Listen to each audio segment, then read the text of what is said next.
Pastor Paul Sims, Bishop Kevin Graham, and Rob Tolson. Man on Fire is a part of the Rush Radio family and Cutting Edge Network, hosted every Sunday evening.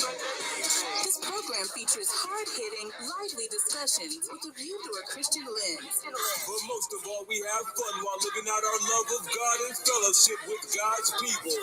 Get ready to be challenged and changed with Man on Fire, featuring the pastors.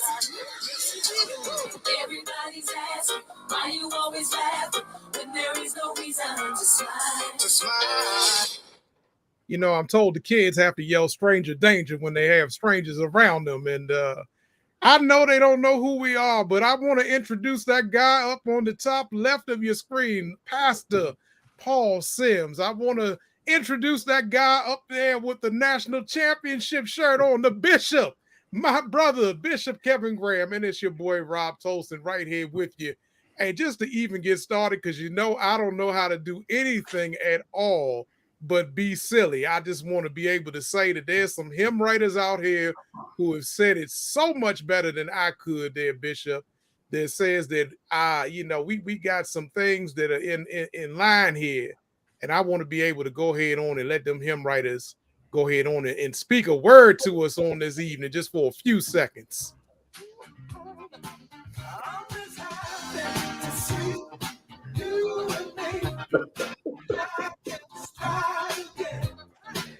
Oh, Lord. We back in stride, y'all. We back in stride. We back in stride. We back in stride. We back in stride. Pastor Paul Sims, Bishop Kevin Graham, Pastor Sims, man, go ahead on and do what you do, man. What's happening? Amen. Amen. This is the day the Lord has made. We shall rejoice and be glad in it. Again, I say, this is the day the Lord has made. We shall rejoice and be glad in it. So good to say that to you once again. Bishop, over to you, Doc. I once was lost in sin, but Jesus took me in. Then a little light from heaven filled my soul. What's up? What's up? What's up? Hello, hello to everybody and Lottie Dottie. I just want to say how y'all doing. Man, it's so good to be back on here with my brothers on today. We about to cut up, act a fool. And if you ain't seen the church on the move, I just want to let you know the church is on the move. Over to you, great leader. Man, well, you didn't say a word right there on this evening, man. I just want to say it is so good to see you, brothers there. Sister Barnes, good to see you. Shane, good to see you. Sands, happy Deltaversary to you. And some others, Lisa Milligan. We see you, and all of y'all, if you make sure you're adding your stream, y'all, we can catch your comments, get them up on the screen and everything else like that, man. But I just want to say as well, because again, I have no sense. Again. My brothers, I'm so glad y'all know me to know that I have no sense. And I just want to say, because I got to get this sound bite right here. The new pastor of St. Michael's Missionary Baptist Church in Chicagoland, my man, Pastor Paul Sims, who is succeeding his friend and colleague, and we do as well. Knowing the seriousness of today, though, in terms of being able to succeed a giant of a man and Pastor Spears. But Pastor Sims, welcome to the West Side, brother. Welcome to the West Side. Throw up your W's, y'all. My man, Pastor Paul Sims, is pastoring the West Side of Chicago. I know they got some gang life and everything else up there, but Pastor Sims, it's a good season, man. You know, I think about Israel. It's a good season for grace and for favor, man. So any words to say, man, in terms of your new assignment that God is taking you to? Man, listen, I appreciate you for that. I appreciate you and Bishop. I appreciate your friendship, your love, the relationship, man, your prayers even as much. And I mean that from the bottom of my heart, man. This is amazing. It's amazing. And they on the West Side, they say the West Side is the best side, according to the West Side. They say the West Side is the best side. Mother Tosa, God bless you, love you. But it was amazing, Dana. I want to say this, man. And Pastor Rob, you and I talked about this. I hadn't talked about this so much as with Bishop. And the moment is not lost. I've said this several times today, that the moment is not lost on me, that in order for me to be able to celebrate this time, that somebody that I consider a friend, a mentor, and even a shoulder, in Pastor Clifford Spears, in order for me to have this moment, he's not here. And I want to say to Lady Sandra Spears, I just think the world of her. She is such a classy, anointed woman of God, and her and the entire Spears family. And when I want to say St. Michael's, I'm just excited about St. Michael's. Thank God for the people. The people loved on us on today. And I just hope 10 years from now, we still in the honeymoon phase. I'm just going to be honest. I'm claiming it. I'm claiming 10 years from now, we're going to be in the honeymoon phase. And 20 years, now we'll still be in the honeymoon phase. You know, and I really mean that. But today was bittersweet, you know. But I was so thankful to see some Redeeming Grace members from Redeeming Grace East there. Chair Marlon Daniels was there. That meant the world to me. Deaconess Linda Daniels was there. It meant the world to me. And Deacon Nicole Daniels was there as well. I know Chair Ivy was out of town. She had obligations with the sorority, but I just know she would have been there as well. But and Arnetta was there as well. Arnetta was there, like always, in Latanya. And so it was a great day, but it was bittersweet. But we just excited for what God is doing at 4106 West Monroe Avenue in Chicago, Illinois. It's the best, most loving church in Chicago. That's what we say at St. Michael's, and we believe that the best and most loving church in Chicago. So I just can't wait. I can't wait till Rob Tosin, Pastor Rob Tosin, and Pastor aka the Bishop Kevin Graham walks through the door. Matter of fact, amen. There's Sister Vanessa right there. God bless you. We gonna send Vanessa on vacation. She does all the social media. Pastor Rob, she teaches Sunday school. I was telling you about her earlier. She teaches Sunday school, our virtual Sunday school for our young people online. She does an amazing job, and so I just want to salute the hard work that she's done, and we're going to help make her job easier. We will help make her job easier. Amen. So again, thank you for recognizing that, Pastor Rob. Thank you so much. But again, this is not about me. It's about St. Michael's. It's about the Spears family. It's about the work that God has called us to over at St. Michael's. It's about the two of you, because when it's not going to be home till y'all come through the door.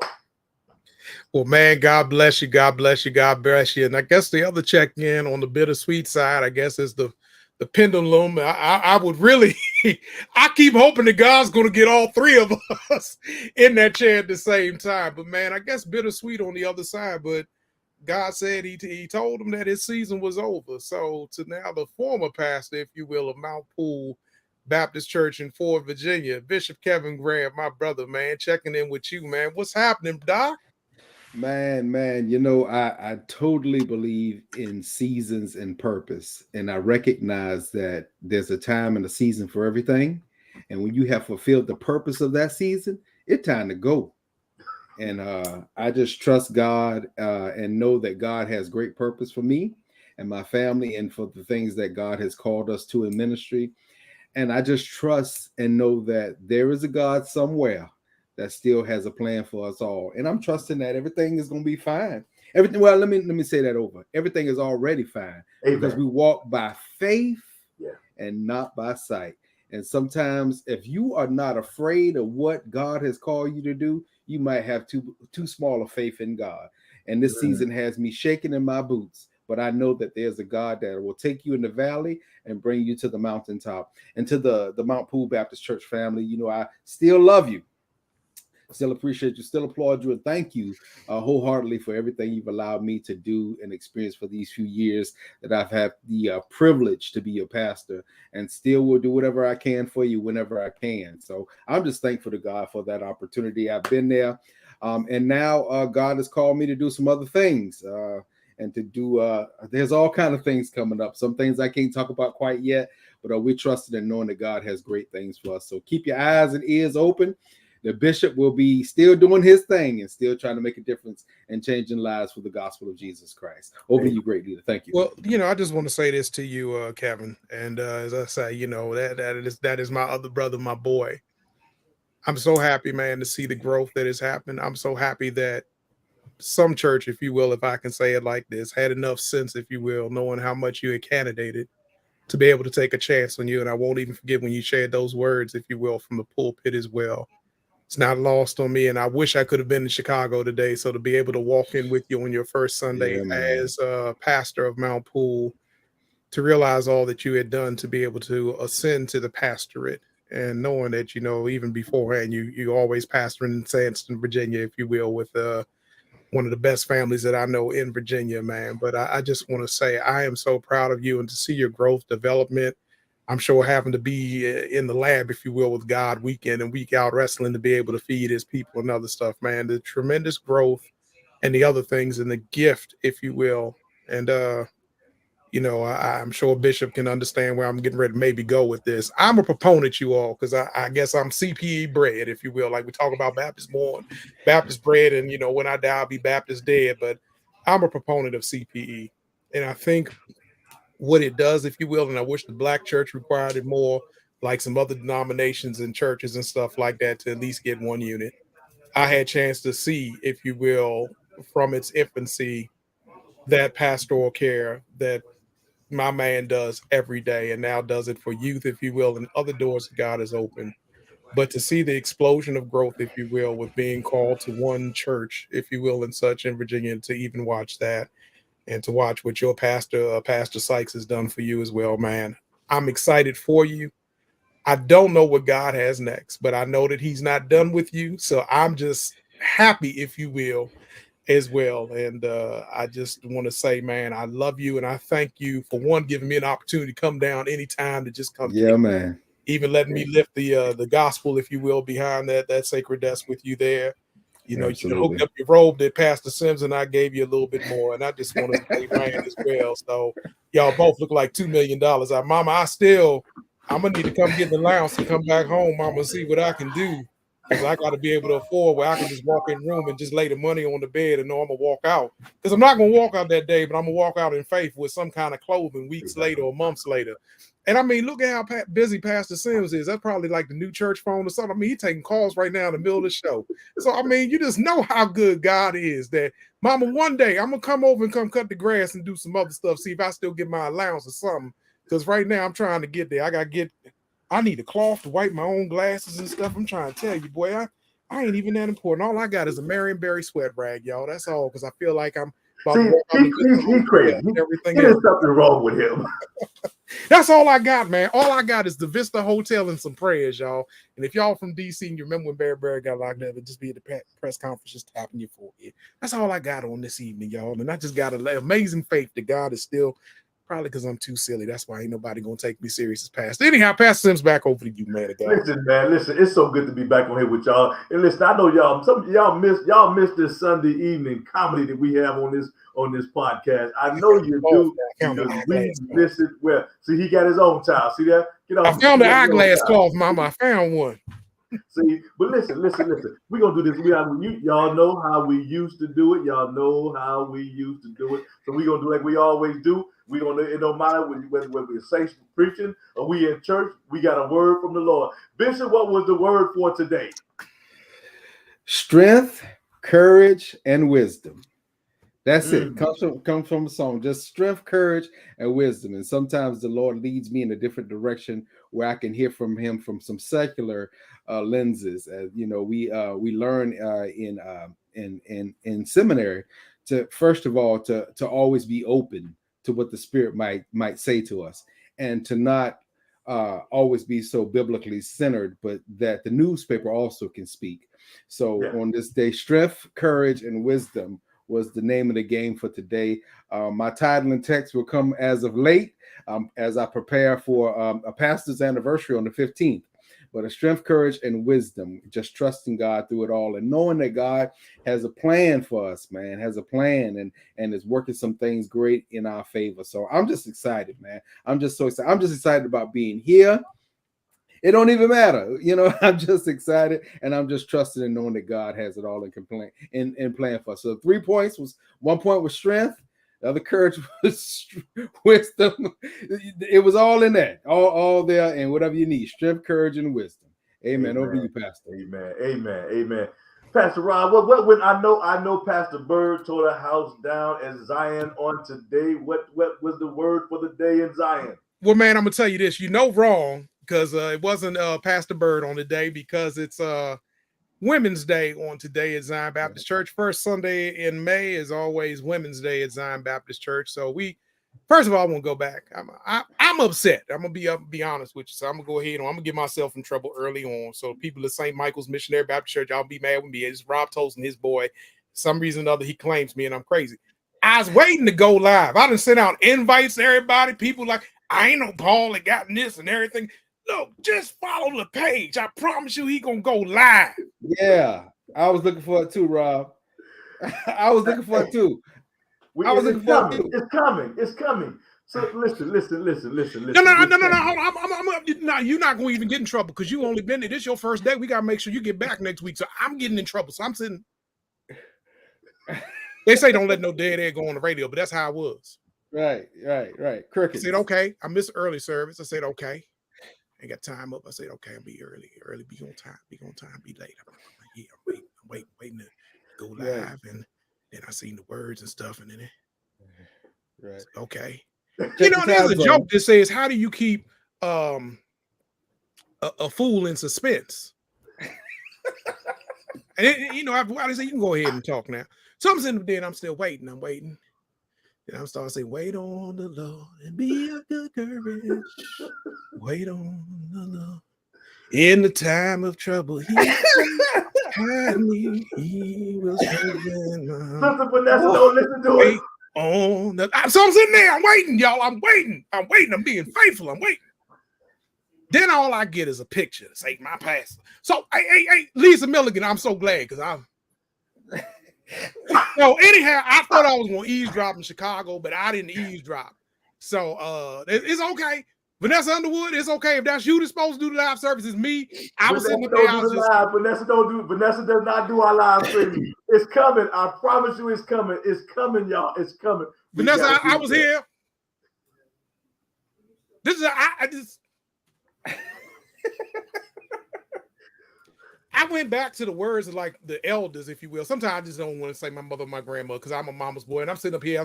They say watch Paul won't boil, but I'm sitting up.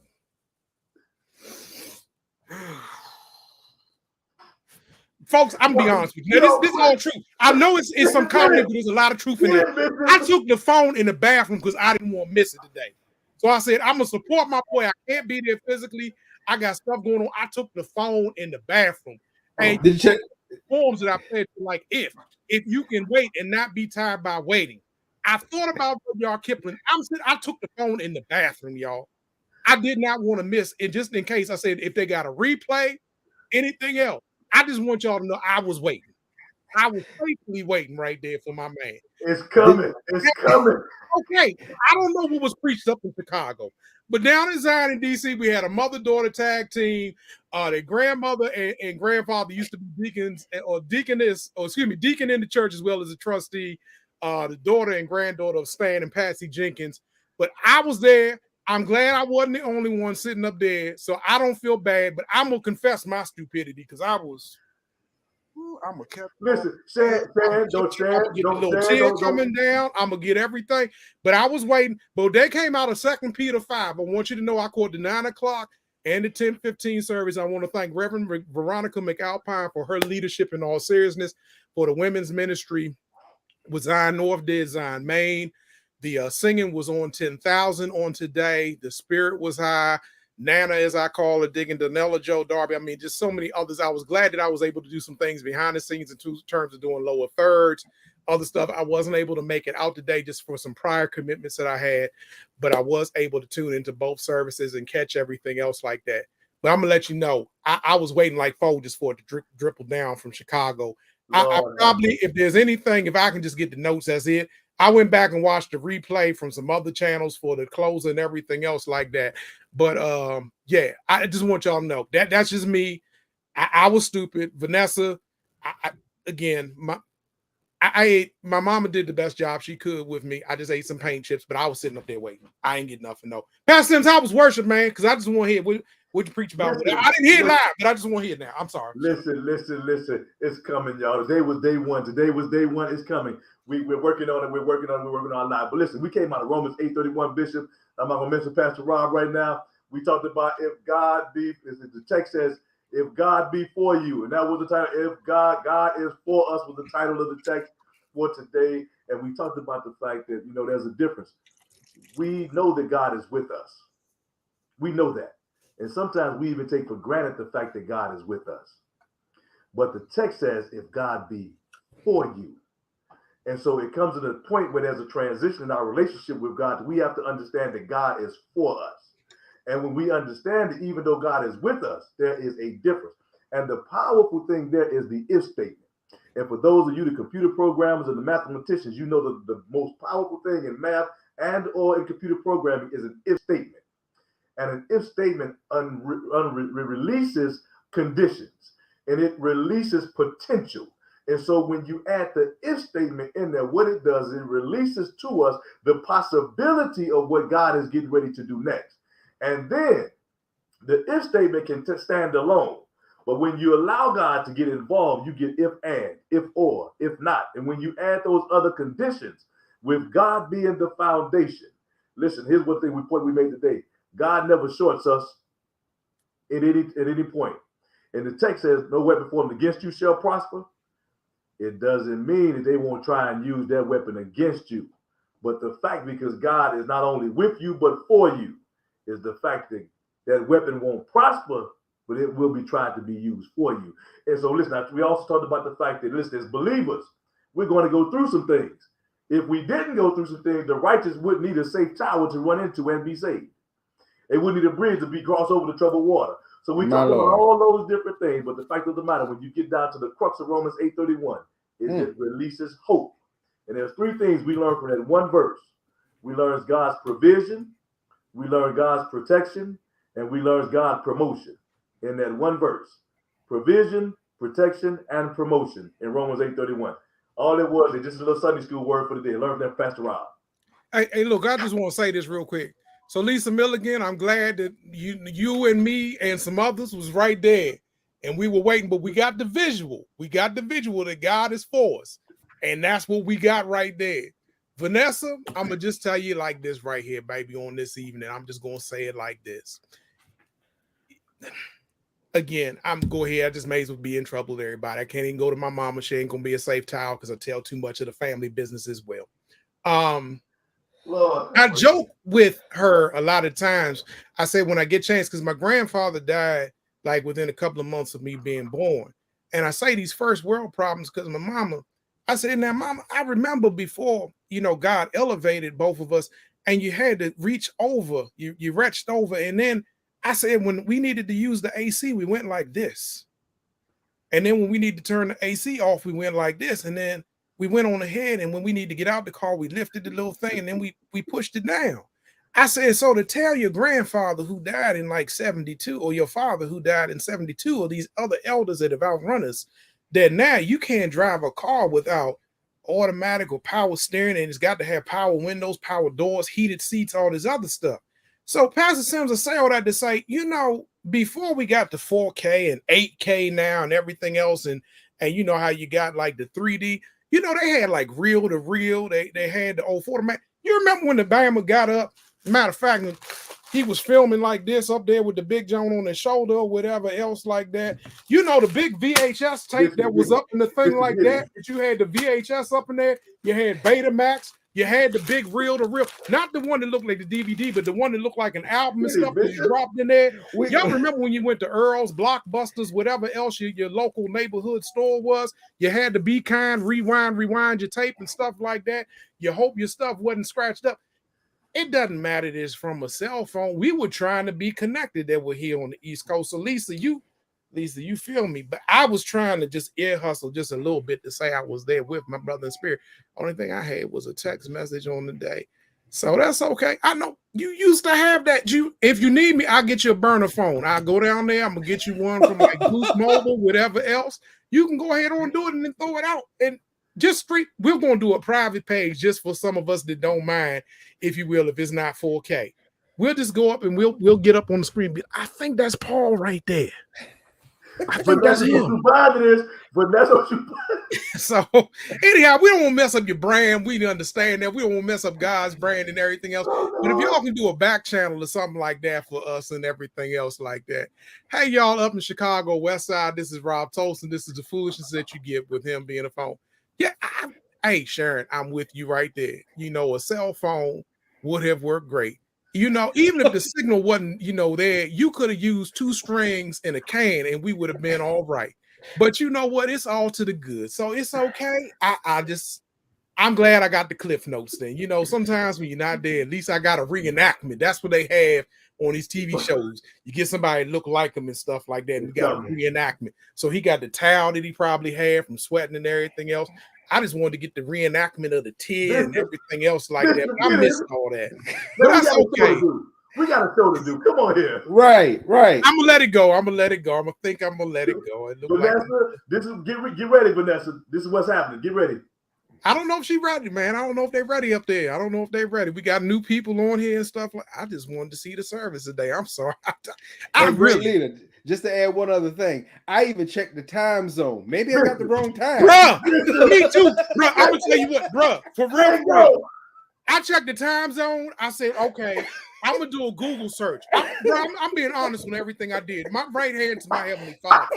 Bruh, I said, okay, let me Google to see if I missed the time service. And I said, okay, bruh, when I tell you I sat there, but bruh, when it got so bad, I swear I had to go to the bathroom one time. I said, okay, I'm gonna just take it on. The Lord gotta understand right now.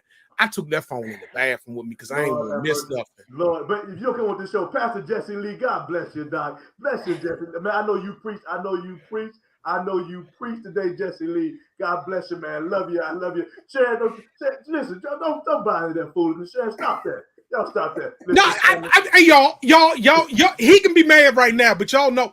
I really did take my phone in the bathroom day. I didn't want to miss anything. I knew this was a good day. Listen, I'm saying, yeah, Sharon, I was right there. I'm up in there doing the math. I'm like, carry the one, something. I was trying to figure it out. I'm like, West Side. I don't know if it's in the Central Zone. Then out of, I was like, we in Mountain. I ain't know which part. I said, so I didn't know. So it's okay. It's okay. Some of us weren't in the number.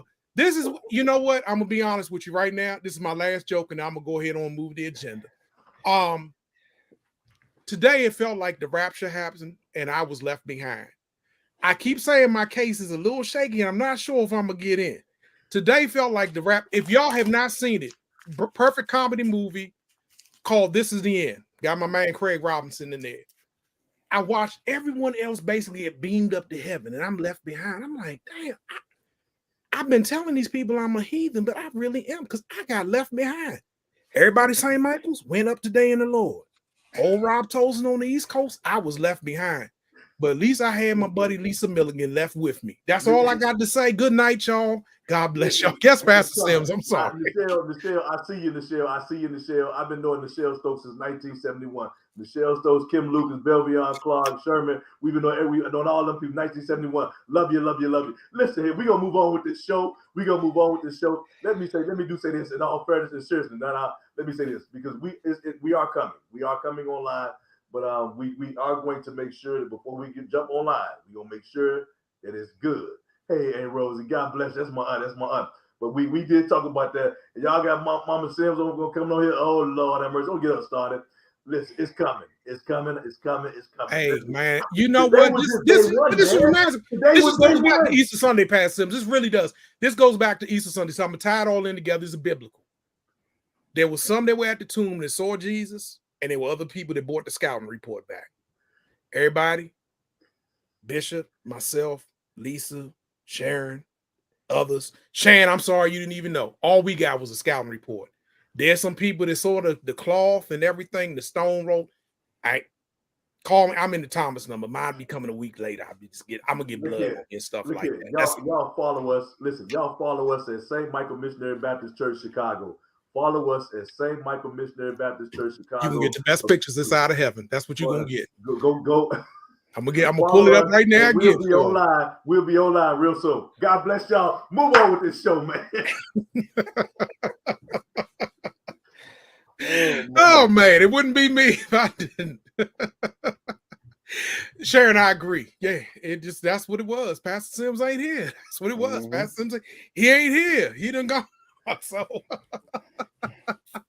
all I can say is, boy, I said, ooh, my case is shaky, boy. 4106 West Monroe. That's when you know you got the right one. 4106 West Monroe, Chicago, Illinois. That's when you got it. All right. God bless you. God bless you. God bless you. Hey, if anybody, if you want to go ahead, I'm about tempted to get an iPhone in case anybody want to FaceTime me next Sunday. I'm a Droid user. Go ahead on, put me on a Duo or something like that, so I can go ahead on and just hustle on in. Y'all just look out for your boy. I put my number out there. Anybody, if you in St. Michael's Missionary Baptist Church and you got an Android or you got Duo, you don't mind because you can do Duo on an iPhone. I can get in next Sunday. Just let me know. Anybody's trying to get on the Duo plan, I'll go ahead on. You know what? Again, okay, I lied. This is my last joke. Y'all remember the VHS tape back in the 90s? You remember when you see the people walk through the movie theater and stuff like that? Because that's how I saw Juice when I was in college. I didn't go to the movie theater. I'm not gonna lie to you. I watched Juice on bootleg the first time I saw it. So anyhow, promise you, we had people walking through everything else. You didn't know what you was gonna get when you got your tape from the bootleg, man. I know y'all got IPTV and other stuff, but when you got it from the bootleg, man, you ain't know. You saw people walking through, you heard laughter, everything else. I'm there. Mama, I got you. If they scream, I got my mother. Anybody else, y'all are short. We gonna move on ahead because we done missed so much since last year. I'm gonna go ahead. I had to let it go, but I don't need my picture that clear. I can go ahead and get it, like I said. You can get somebody walking out the service and going to the bathroom, going to get some chicken from Harold's or wherever else, and coming back in. I don't mind. On the west side. Uncle Remus on the west side, bro. Well, they can go to Uncle Remus then. That's all. I just need to know where they are. Sharon, don't look for Zoom, baby. No, I'm trying to go low end, Sharon. I just need somebody to go ahead and on. Like, they done snuck the phone up in there and everything else. Got to burn the phone and go ahead. Anyhow. We have missed so much. I don't even know where to start. We waiting for Joe to forgive these student loans. Gas done gone up to arm and a leg and a kidney and everything else. Kamala got COVID right now. Didn't know Barack had COVID. A lot been going on, man. I don't even know where to jump. Slaps happening around the world. I just you turn the other cheek. Don't know what else to do. I mean, it's just been crazy out here in these streets as we've been together.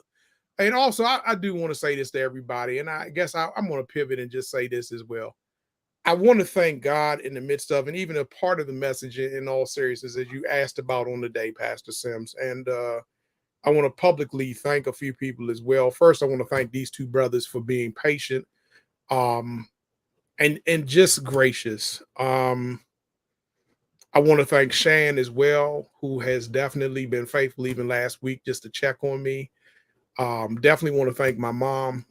But I want to say mental health is real. And for the first time, probably, Rob Tolson has been trying to take care of Rob Tolson because my mental health has not been in the best place. It's hard to sometimes put on a mask, if you will. And we've had Mental Health Awareness Month as well, I believe back in March. And I just want to say to these brothers, first of all, because there are times that I thought I could go and then I couldn't. And with the things that are going on personally within my life, and I don't want to come and have a bust because then people sometimes go, you talking about me? But sometimes, no, I'm talking about me because I at least know one person, at least for sure, I know will miss me if something were to happen to me. I've had a frat brother that has taken his own life, unfortunately, as well. And it's been some dark days, but I thank God for people that can sit on the phone in the midst of me even crying and breaking down other stuff like that. So I do want to just thank God. And I do hope that everyone has a Kevin Graham and a Paul Sims. Sometimes it's not just about praying. I'll say, as y'all don't know, like I say, I believe in being fully transparent. Sometimes I got to cuss today, so you can be shocked. Peter did it as well. It's in the book, in case you don't know. But the Lord still said, hey, I can work with you, build a church on you and everything else. And it's amazing that God has taken very flawed people. But I want to say as well, I thank God for those people in terms of accountability in different areas of life. I look to Bishop, who has done just amazing things in terms of health and even second chances and taking things into hands with health, and at least in terms of the physical and other things. And I know even in his journey that there have been things that he's had to deal with the mental side. Realize Pastor Sims and I have talked about where we both have had to sit down and being able to do that. But I want to be able to say, as much as I love the Lord, I thank God for surrounding people around me that are also very gracious, but also have enough love to check in on me as well. And I do want to say that because, again, it is also tragic, even in my lowest over these last few months, to be able to realize that a friend of mine I'll never be able to talk to again that I wish had I known he was struggling like he was, I wish he had picked up the phone versus us having to go to Omega Memorial Service and knowing that I'll never be able to kick it with him again just because he's not here. So I say that and share that in all seriousness, that with some of the ebbs and flows that we had, and even with Mother's Day coming up next week and other things, and I realize in some ways I never want to have a burdensome moment on my mom, but I also want to be able to use my own stuff. And as much as we all have read Henry Nouwen's Wounded Healer, and I just wanted to plan to be able to say that I thank God for you all.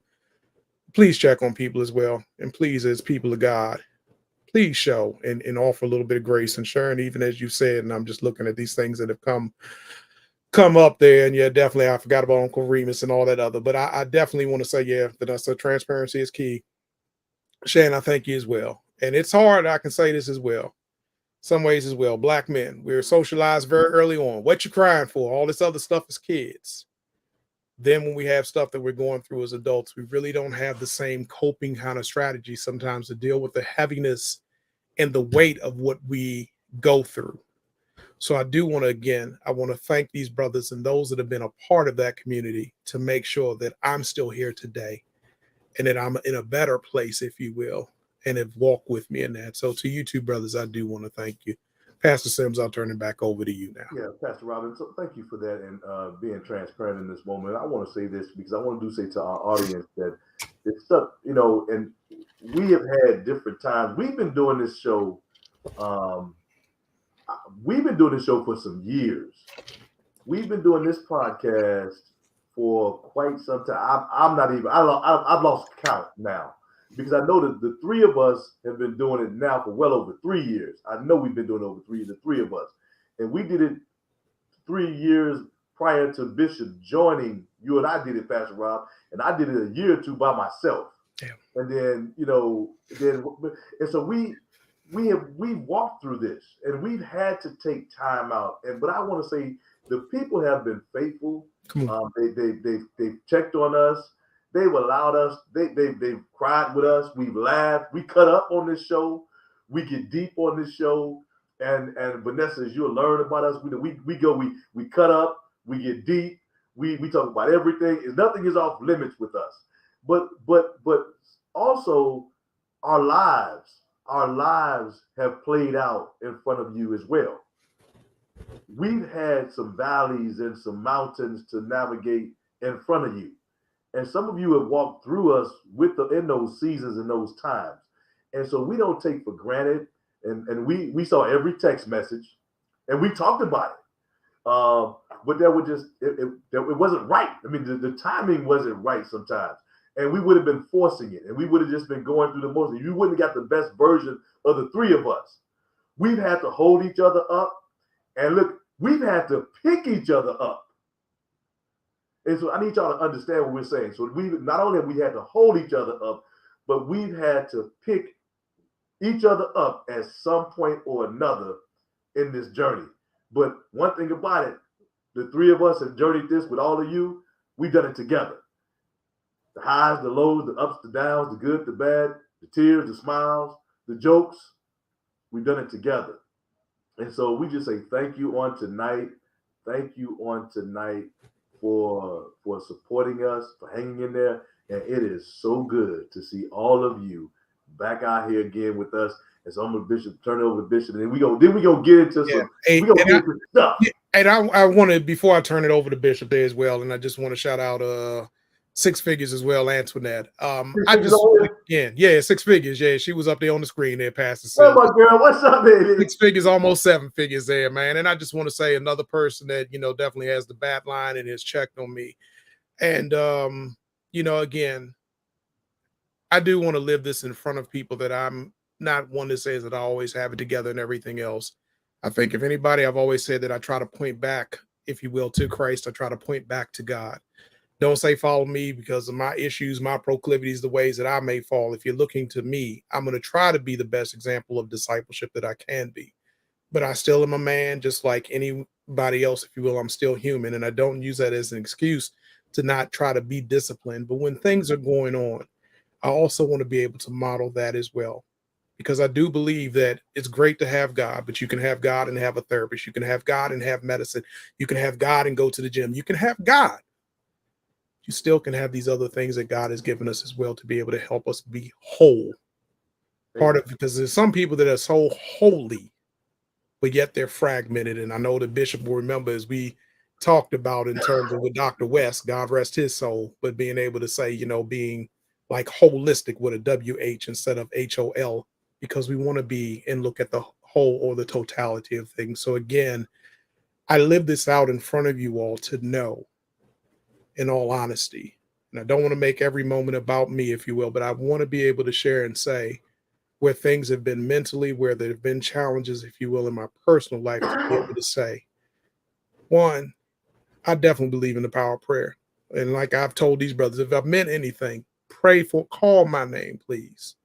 Because I do believe in that. And I know the bishop has literally visited me in the hospital and ICU and dealing with having to call my name, if you will, to the Lord and not knowing when things were tenuous and touch and go.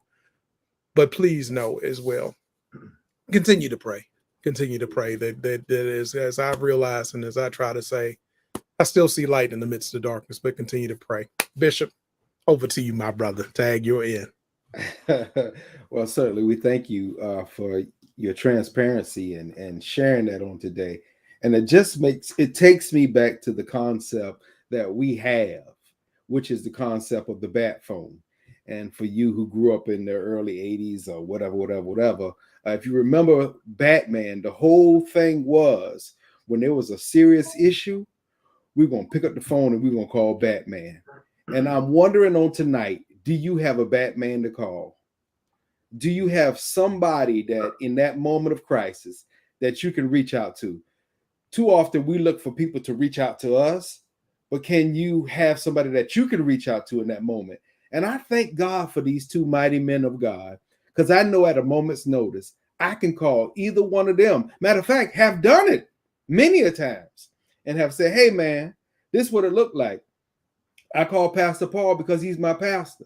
I say, hey, man, this is what I'm dealing with. This is what I'm going through. I call Rob Tolson my great leader because he's my great leader, because I'm looking to them for the wisdom that God has implanted in them. And I trust the man of God that they are. But my question to you today, who is that person for you? Who is that person in a moment of crisis? When you can't get to nobody else, you know that you can call on them and they are going to respond to your situation. We really need to have those conversations, because what I find out by working in mental health, people fail most often because they don't have a plan how to overcome the plan that they have. I want to say that again. Come on. They don't know how to overcome the plan that they have because they don't have no plan. They don't have a plan to overcome it. They have the plan that they come out with their mind. I'm going to do this. I'm going to do this. I'm going to do this. I'm going to do this. But they don't have a plan for how to overcome that plan, a backup system, a way out, a way of escape. So on today, just think about it. Make a pact with some of your friends. Make a pact with somebody who's close to you and in your life. Because the truth of the matter is this. Life will not always be good. Right. We will all have bad seasons. We will all have bad news. We will all have rough moments. We will all have times. When my brother died a few months ago, I talked to both of these men right here. And it came out of nowhere.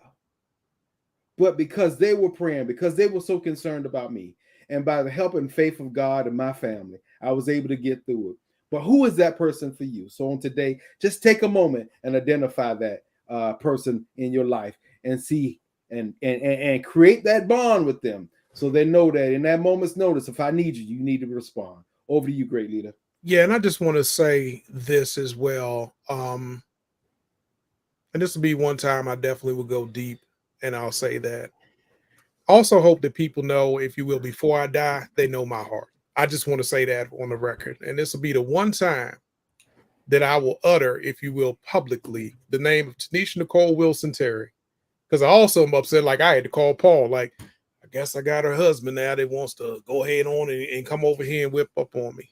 And just bold enough to put the address out there as well, because I just said, if you think I'm trying to kick it with my ex-wife when I just needed to have some healing in that area as well, and I thank God for her answering the phone, I thank God for the woman that she is. And even though things did not work out with us, doesn't mean I'm trying to get back.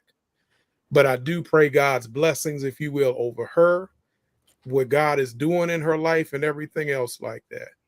And I pray that when my eyes are shut, if she decides to lose it, because we spent 15 years with each other in some kind of season with one another. And I hope for the exes in our life that sometimes when we can be a little bit more transparent than with our current sometimes, because sometimes they may know us a little bit better. So especially as I have to take a word and I'll call out some of that. When you go into relationships with no pretense, it's amazing how much more you can be intimate, if you will, with some people than even with some people that you may have your representative when you're dating and even marrying them. Then you can't get, if you will, that butt naked truth, if you will, like you can with others. And I thank God for the friendship that my ex-wife has offered me in terms of that. And she didn't have to do that as well. So she didn't have to pick up the phone. She didn't have to in this season when things have been that dark. So again, if somebody takes me as a threat, which it ain't in my heart, if you will, at all. And again, I try to look at those 10 commandments, and there's something in there about infidelity and not coveting and coveting the neighbor's wife, whatever. But anyhow, so I put that out here in the universe as well, because I want to make sure my record's clear in case the Lord called me home tonight. But in all seriousness, man, I thank God for the community and family that God has given me that may not be blood, if you will, but blood under the banner of Jesus Christ, and being able to have that. So for those people that have not counted robbery, if you will, and still see the best in me, if you will, even when things have been the worst, I just appreciate it. So, and you ladies of Delta, as she is one, I definitely appreciate that as well. So moving forward, if you will, now that we done been in the muck and the heavy stuff, and I did want to put that out there at least to be able to say that as well. So I check out, y'all check in. Instead of when y'all coming back, I'm trying to deal with my own life. So I'm trying to make sure I'm all right. I'm trying to pay some bills. Gas out here high. I'm trying to watch services and stuff. So I'm trying to go again. Here we go. Here we go. I'm just saying, I was going good. I know I was doing good. I was doing good. Yeah, you were doing good. I was doing good, man. I was doing good. Let's talk about. Listen, we thank you for being transparent. Let's talk about the slap heard around the world. But before you get to the slap, before I would know. Go ahead and do the slap heard around the world. Well, I think we all know about it. I don't need to pull up a clip, and it's amazing. I think the last time we had talked about something, and I know that it was interesting as well that I had another friend that I had talked about this with. And as I said, I try not to focus on the things such as, well, they're in an open relationship. And as I got that back so much from one individual who may even be watching right now. And I just said, like, the open relationship thing doesn't bother me as much as whoever you're dealing with, they're a good fit for you. And just to be honest about that if whoever you're dealing with, if they're a good fit for you, we can deal with that in terms of our intimate relationships. We can deal with that in terms of pastor and people. I mean, there's so many different ways. And why I say I try to look at dynamics. And I again, as we say with our whole mantra, we look at things through a spiritual lens. But I look at that slap. And I'm so glad right now, hopefully, that Pastor Sims won't come slap me because I'm joking with him about that. But where I didn't know when we got so sensitive in society. I feel like comedians' jobs, if you will, in one way, are to joke. Right. Now, there's some jokes that won't land that are funny, or there's some things that can be taken or perceived as being personal, or other stuff that's there.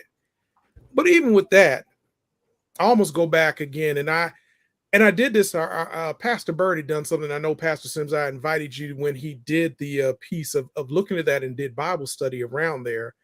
And I did this whole setup, and I went through so many different things. And you all will get things like, what did the 5 fingers say to the face?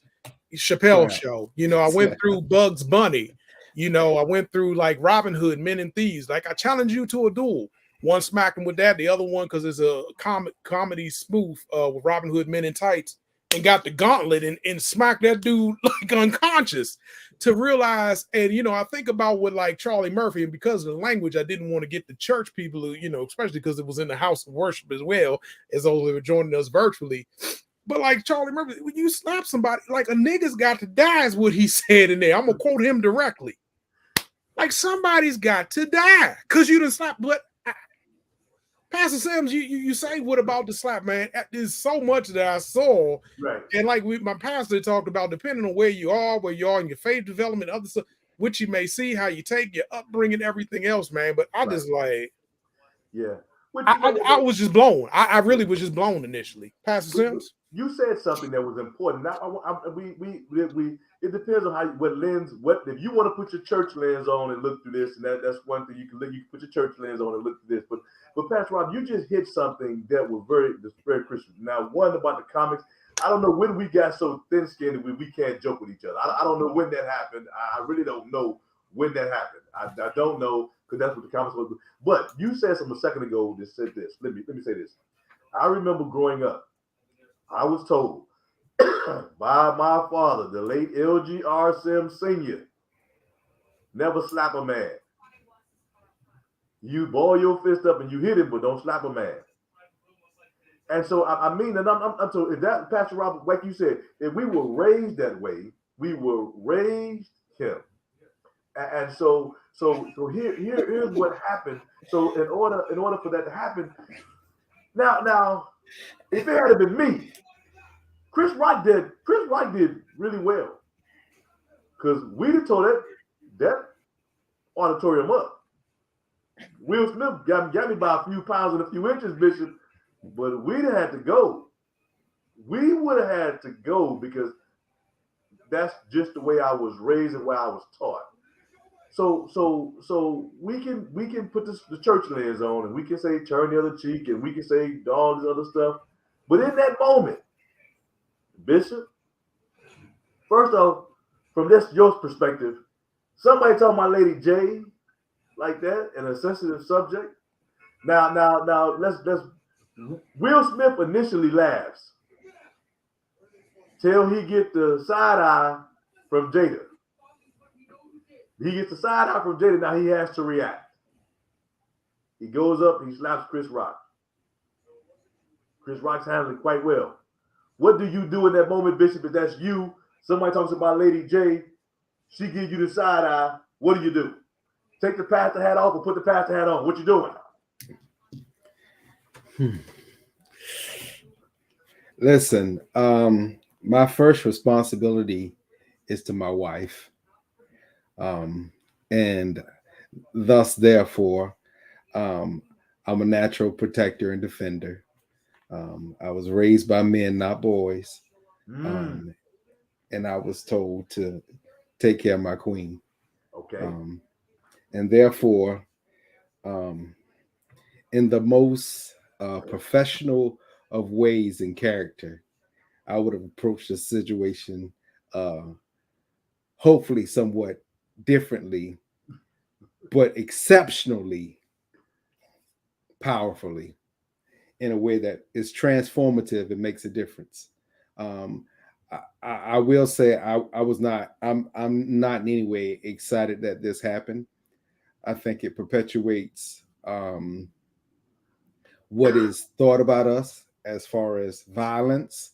And I wish there would have been other ways this could have been resolved and not so publicly. And so me being the person that I am, I won't get you in front of everybody.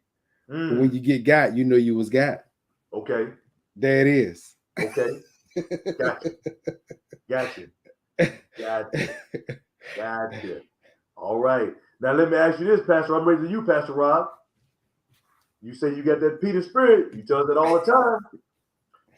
Let's put the shoe on the other foot. You, Chris Rock. Right.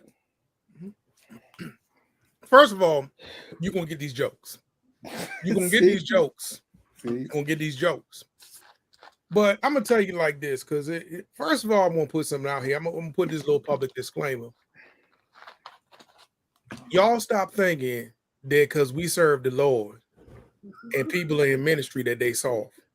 Exactly. Come on. I done seen enough, even with my own frat brothers. So I'm going to call out the brothers right now. I know probably should be doing this behind closed doors, but I had to send them a message a little bit earlier because some stuff going on.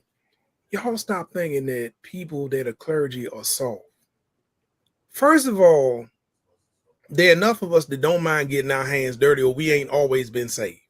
I'll be the first one, since you want to ask with my Peter spirit. Secondly, sometimes I know some pipe hitting brothers that didn't want to step out there before I do. I'm gonna go kill them for you. I'm like, no, we can't do. Then I got to talk them down. I'm gonna say like Tony Rock said, they're 10 Rock brothers. You got to see us. Oh, so that's what I'm saying. Y'all need to stop thinking that first of all, that we don't have our own network. There are some pipe hitting deacons out here. There are some pipe hitting dope boys. And there's still some people out here that still respect clergy, if you will. That, you know, they see the clergy badge or like the chaplain badge for us in the hospital, the other stuff. It's kind of like you still get that straightened up kind of thing. Rev, their problem, I need, you know, they'll go handle it for you. Yeah. So there's enough Rock brothers that I know Will's family structure. I went to school with his younger brother. Ain't that many Smiths. Like you said, they 10 Rocks. Even Chris ain't one. And so I hear you. Now you ask me if I'm Chris. I think as Bishop said, I'm gonna show some restraint, because one of the things is when I realize that this is what makes me my money, I'm not gonna mess up my bag. Right. Before that night, who wouldn't have wanted to kick it with Will Smith? Come on. Who saw him as a threat? Now I'm looking at everything and how it messes up my bag, which is why I went to like that whole equally yoked, or if this person is good for me. Because you give me the side, and then it's like, I got to go do something. And then sometimes people like mess and messiness and everything. And I'm like, okay, I get it. I.e. number 45. No matter which way Donald J. Trump was, he just liked the fact that the needle moved, positive or negative. He just likes the fact that the needle moves and he's in the news cycle all the time. I'd rather have good press, a good name, anything else. I probably would have took it on the chin, but behind closed doors, I'm going to move some people and there's going to be some furniture moved. I promise you that. So if you want to know what Rob Tolson would do, I'm gonna end here. I wish we get back to football in Washington, D.C. And at one point we had a running back, Clinton Portis, come out in characters every week, and one of them was Sheriff, I'm gonna get you. I'd be Sheriff, I'm gonna get you. I'm gonna get you. I'm gonna get you. You don't know when the day it's gonna be like the Son of Man. Since you won't be Christian, you know not the day nor the hour. Right. But I'm gonna come like a thief in the night. Right. I'm gonna come to steal, kill, and destroy. So I'm gonna let you know, sir. I'm gonna be in the text. So I'm gonna help somebody today. So if you want to know what I'm gonna do, you got yours. Okay. I look a little soft right now. But it's gonna be like, we're gonna tie all this together. Somebody messed with Mike Tyson on the airplane. Mike was just trying to fly home. Now somebody kept yapping. I don't care, 50-something years old. I told somebody. Same way. Hey, look, dog, y'all laughing, but like George Foreman, he might be older now, but George is still, that size is not any smaller.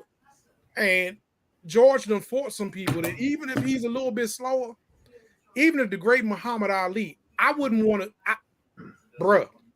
That's all I'm gonna say. I'm gonna get you back though. I'm gonna definitely get you back. Pastor Sims, go ahead on, man. I just want to see how we felt about that. I want to see how we did this, and how I want to understand. You know, because like I said, I'm not where the two of you are. So you know, because I applaud y'all, because y'all would have handled it like kind of like Chris did with a twist to it. Your boy ain't there. I'm gonna just tell you. I told him today I'll fight. So me and Will would have been rolling up thinking, "Oh, man, you done slapped me right here." We'd have to get it in right there. And I'm just saying. So I want everybody to understand it. Pastor, I appreciate your position. Bishop, I appreciate your position, but I promise you, your boy wouldn't have handled it that way. I would have got at him. And now, if I was in Bishop's shoes, there had been me and Carol sitting there, and all this takes place. Okay, you know, and I get the side eye. Yeah. He, like I said, he would have known. He would have known that I wouldn't have tried to do it the way he did it and go up and slap him like that. On that wouldn't happen. But had I been the recipient of the slap, I'm telling you right now, I wouldn't have been the holy, saved, sanctified. No, we about to go. Wouldn't have been me. Well, Pastor Sims, when you think about everything that's tied to you, I think in some ways as well. I'd like to push that I think that maybe you may have handled that a little bit differently. I get the guttural instinct, but when I think about stuff, i.e., got a government clearance. I got all this other. You start to think about, at least for me, that those type of things gnaw at me to then say, okay, if I'm the breadwinner here or some other stuff, and what can happen? I'm not gonna lie. I joke with Paul Sims a lot, y'all. Y'all get it. Y'all got a little taste, if you will, on camera. Paul will tell you I joke with Paul Sims hard behind the camera. I definitely do, and we talk more trash in a little bit and everything else. But I also say that when you realize and you start to sit down and you realize how many people are eating off you, for instance, like, you know, you got these kids to take care of, wife, everything else, your health. I just started to think about that. And I'm going to be like, you know, okay. All right. Mm-hmm. Now, it was one hit. Now, had I seen him coming back in, then yeah, it probably would have been then on right there in that moment. But I'm like, okay, that one, okay, I took your best. And then I just know me, I'm gonna be a plotter. I'm gonna do that because, like, again, I don't want to mess up my money. Right. And I look at, like, I would want to venture or say, because maybe Chris didn't retaliate, I didn't even know the brother was on tour. Tours now, I mean, the show's been just sold out. You can't even get tickets right now. And I think especially like that first one after that, because people were waiting to see if he was going to put something in the comedy routine, even though he had already written stuff.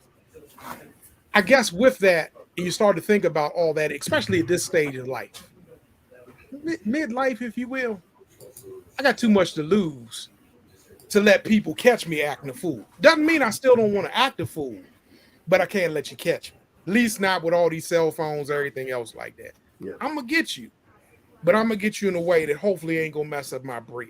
Because I don't want somebody to be, do you know the pastor of so-and-so church in D.C.? You got to catch me on film, dog. You got to.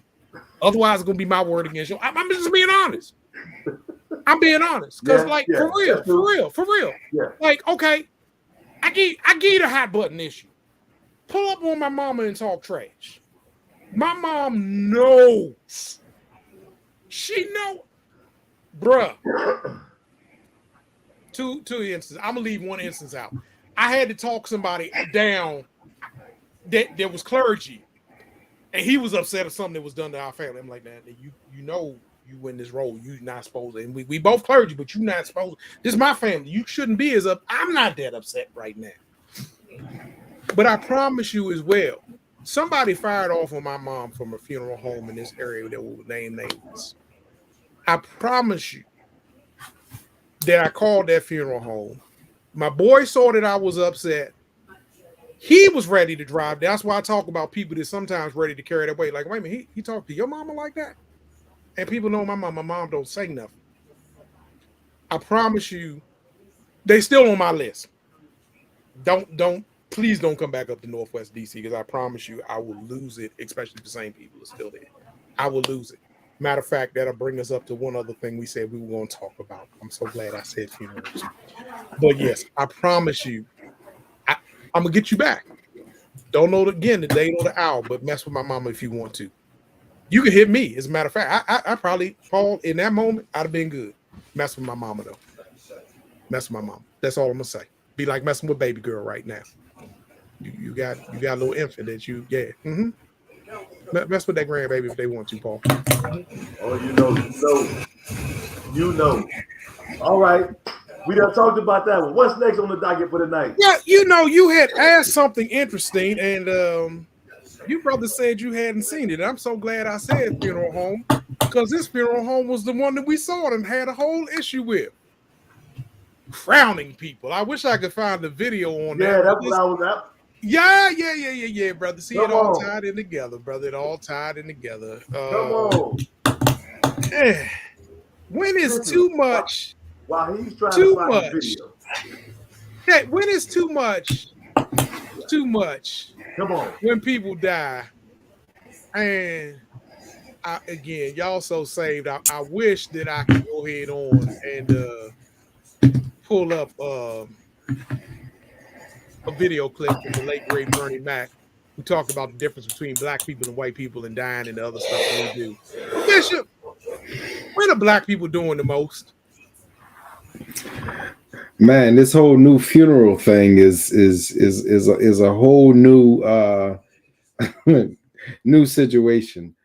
So now I guess it is that persons will come down the center aisle carrying the crown, and they some walk it to the casket and some walk it to the body that's laying there deceased. So they have just taken this thing to a new place. And the question we asked among ourselves, are we now selling rights into heaven and saying that the person, because we crowned them, shall find one of those crowns in heaven, which is a deeply philosophical and theological question. Come on. Around what are we doing in the funeral business, which is very interesting. And and to all our funeral directors and person who work at funeral homes that might be listening to us on tonight, we are very open to feedback and giving us insight as to what this is all about. We just got a couple of questions. We just wonder about it as to what the nature of it is. And we do recognize that not all funeral homes are doing it, but some are. Right. And is this time of show? What's the purpose behind it? Over to you, Pastor Paul. I know you had some additional questions. And Bishop, I'm so glad you set that up for me like that, because I really honestly, and we do, anybody in the funeral home business, if you could, we would love to have a discussion and a dialogue with you to understand the purpose behind this, because really, honestly, this is contradictory to Scripture. So when we talked about this amongst the three of us, so are we saying now by doing this, like Bishop just said, he just said it, are we giving them their crown now in advance for the one that the representation we said are going to give one later, or are we giving them one here because they may not get one later? And let's really juxtapose this. Let's pick this apart. What message are we sending by doing this? And so, it looks good. It looks good. And everybody wants to cry. And they come down the aisle with the crown. And I went to Pastor Rob to find it. They got a march. They do with this thing. They walk. I got you, baby. I got you. Hold on. Let me go ahead and bring it on in so we can bring everybody into the y'all light. gotta see this. And so I want to bring everybody into the light. Let me go ahead and bring everybody on into the light. Y'all come on, walk in the light, the beautiful light. It's not showing the video. It's not showing the video, Rob. That's Rob. It's not showing the video.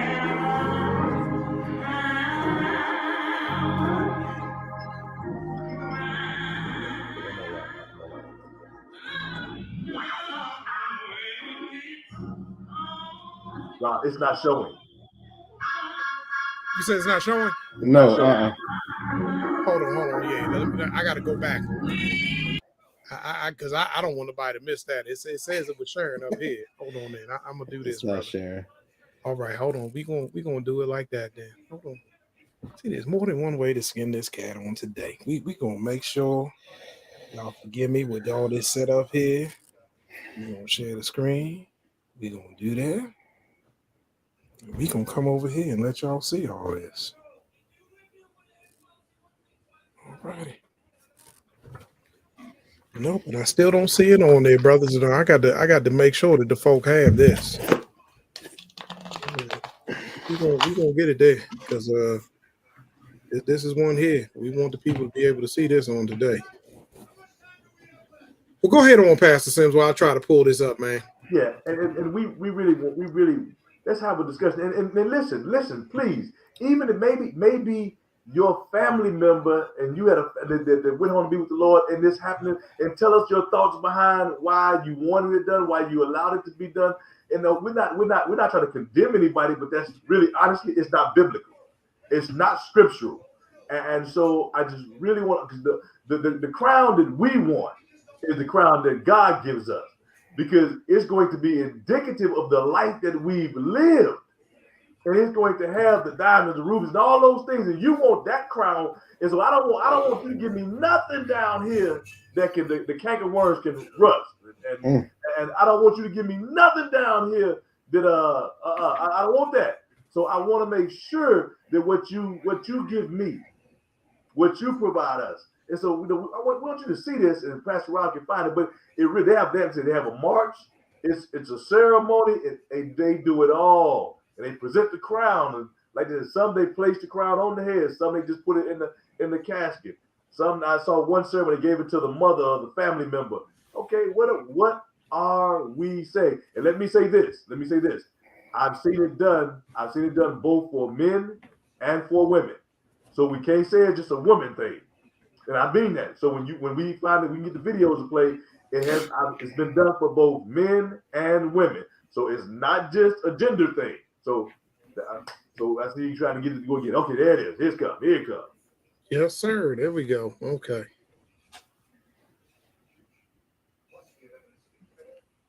I shall wear a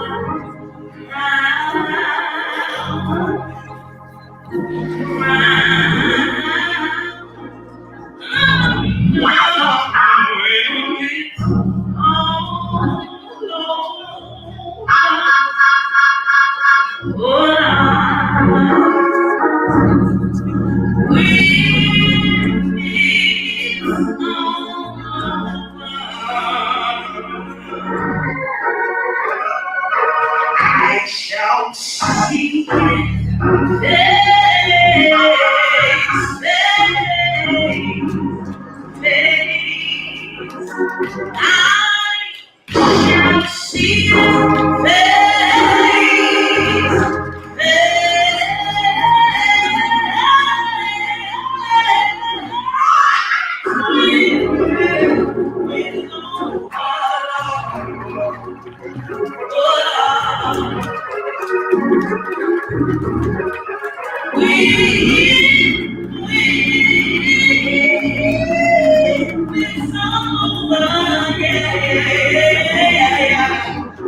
I'm going to put on my robe,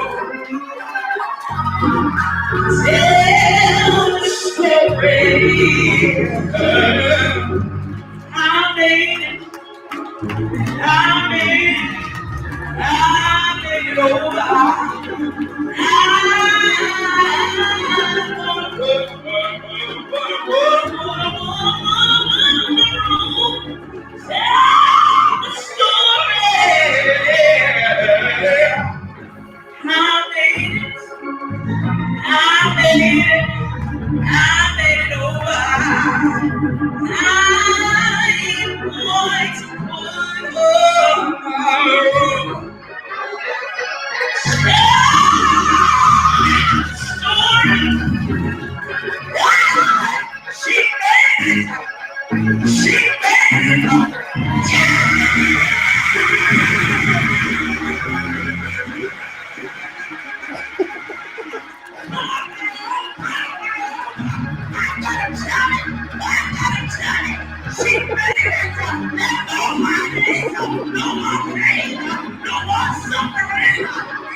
All right, thank you for that, Pastor Rob. Thank you for that. And then listen. And I had a conversation with someone, Bishop, and I talked to someone who said that's simply nothing more than an elaborate praise dance. I had someone to say that to me, make that argument to me. There's nothing more than a praise dance. So y'all talk back to the Men on Fire tonight. What do you think about this? I see Vanessa said something else to charge for. Sharon agreed with her. Sharon agreed with her. I understand. Hear what you said. But is it as simple as a praise dance? What message are we sending? And it's not even in alignment with Scripture. Come on, Bishop. Help me out here. You're muted. I like some of the comments that's there, that when people say it's something else to charge for. You know, we see this is the problem that we have. It's so easy to get caught up in doing stuff just to be doing stuff. And it has no moral, spiritual, or validity behind it. And we have to be careful. I'm sure that many other funeral homes across the country is going to see this. And next thing you know, they're going to be doing these same type of things. But we have to. Now, what's different for me is this. If the family or the decedent requested such actions to take place, and I'm pretty sure and confident that the person who, as deceased, did not request these actions. And we see this all the time, and Great Leader can tell you, we go into hospital rooms and all kinds of things are being done that the person did not want happen. And even as a pastor, I have had funerals for people who would not come to church at the church. I want to say that again. We have had funerals for people at the church who would not come to church. So we just got to be careful about what we're doing and why we're doing it. And I think that's a great reason why this topic comes up, because we need to be aware of why we're doing certain things. Over to you, Great Leader. Well. Two things. One, I've put in a link for you all to be able to see on this evening. It's from the late, great Bernie Mac. You can put in Bernie Mac joke, and you can put it there. Sister E. Marlene Tolson, I happen to know that lady very well. As you can see on the screen, additional cost that plays on the family emotions, and that is the best bereavement coordinator that I know this side of heaven. She has also texted me. Brothers, I'm just going to say this. She does not want the doves. Now she does not want the crowning. But I'm going to go ahead and make sure she has both. Mama, you going to get your crown. You wanted the song in your funeral? Lord, I'm going to make sure you get that crown. We're going to put on that robe and tell the story. She going to give me another text message here that says, boy, I'm going to rewrite that thing. So I already know. So I just know how to press Mama's button. So I know. I mean, literally, my mama texted me when I was playing the video. So she doesn't put all her messages up here on the screen. But I know that she is going to have a message for her son at the end of the show. As soon as we hit off air, she might be at my door getting ready to throw a shoe at me. And I'm going to let y'all know. Satchel Paige, y'all can think he was the best Negro League player. My mother and grandma were the two best that never got drafted, that could throw a shoe or anything else across the room with pinpoint precision and hit you. So please know it is coming before next week. I might not make it to Mother's Day. So, but no, it is, again, I y'all, please, you know I like comedy. Yeah, Mama, I know there's a slap coming. If I haven't gotten it over my life, my mother has just said there is a slap coming. So that is from my mother. The only one that can tell me that. That's why I eat my vegetables when I'm around her. Yes, yeah, you're gonna eat your vegetables when you're with my mother, but I'm gonna let you know in all seriously. You know, and I'm glad, Vanessa, as you talk about that Cheryl Underwood has that same accuracy. That's her mother. You know, and I appreciate you, Sister Barnes. So, you know, we try to do what we can, but in all seriousness, people got to live after funerals, and the funeral home, as we said, is a business. But they can only do what we, I guess, basically make a market for as well. Amen. Unfortunately, though, not only is it the emotion, Mom, I will say, but there's also sometimes the guilt. I thank God in some ways that maybe with some relationships, I don't have that guilt that's there that would then have me to do some things, I guess, to try and be showy, if you will, a compensatory in terms of me trying to maybe make amends. One of the best funeral sermons, and I know that Sister Barnes, I think, was even at that service, and that was by Trent Davis. And I'll never forget when he preached a 7 last word sermon and talked about confessions, and talked about when you hear people on death row, other things are the confessions that you hear when a casket lid is closed. Hear a lot about relationships when that casket lid is closed, unfortunately, and how people feel about that loved one. A lot of the regret or other things about the mama or daddy, I wish I should have, could have, and everything else like that, and didn't do it. And I think that sometimes as well, we do some things, and I'm glad that you brought it up theologically, But again, I have read somewhere or another about the fact that we basically can't buy our way into heaven. It's easier for one to get into eye needle than the other. Anyhow, I might have been on the wall for Houseman, you bros. Y'all know how that is. You know, I read things in different places. It might not always be out of that other book. So I just say that to say that there is some stuff that's there that we really need to deal with as well. And I think good pastoring also has our people. And I think, as somebody even mentioned a little bit earlier in the comments, pastors need to step in as well to help keep the house in order. So I hope that we are also able to do that. Pastor Sims. Yeah, it's so much, and you're right, and we do, and you know, all the theatrics, and we talked about this in some shows ago. This was, I mean, a while ago, because we hadn't been online, obviously. We talked about the theatrics of the church. I remember that show, very powerful show we had some time ago, and you know, some of the theatrics is time out for. And really, honestly, in the day and age that we find ourselves in, you know, we had a war going on now. The economy is tanking, you know, and I sat there and I listened to the president ask for $33 billion, and no disrespect to anybody. I know Ukraine needs it. I understand war, retired military. I understand it. My problem with all this, I know we're not at closing remarks yet. I know we're not there yet, but here's my problem. I'm going with this. You can find $33 billion. We got all this homelessness and all these other problems in our country. You can find $33 billion. But to bring it back home to us, some stuff we got to stop allowing. And the theatrics of the moment, it's time out to stop playing. It's time out to stop. And we talked about this in a couple of shows. It's time to stop playing church. It really is. Okay. Stop playing church. And it's time to really get down to being the church that God is coming back for. You know, I really mean that. It's time to get to being the church. Oh, my brother, testify.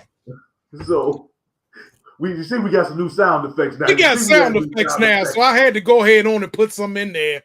We done spent a little money while we've been off the show, so I have some sound effects there. I just wanted to throw into there, because that brother is right in the point where I needed to say, oh, my brother, testify. Y'all see, we got to Bishop, I thought something wrong with my computer. Listen, listen, y'all. But we're going to have to practice. We're going to have to practice, Bishop. So listen, but seriously, all jokes aside, it's time for some of the theatrics to stop.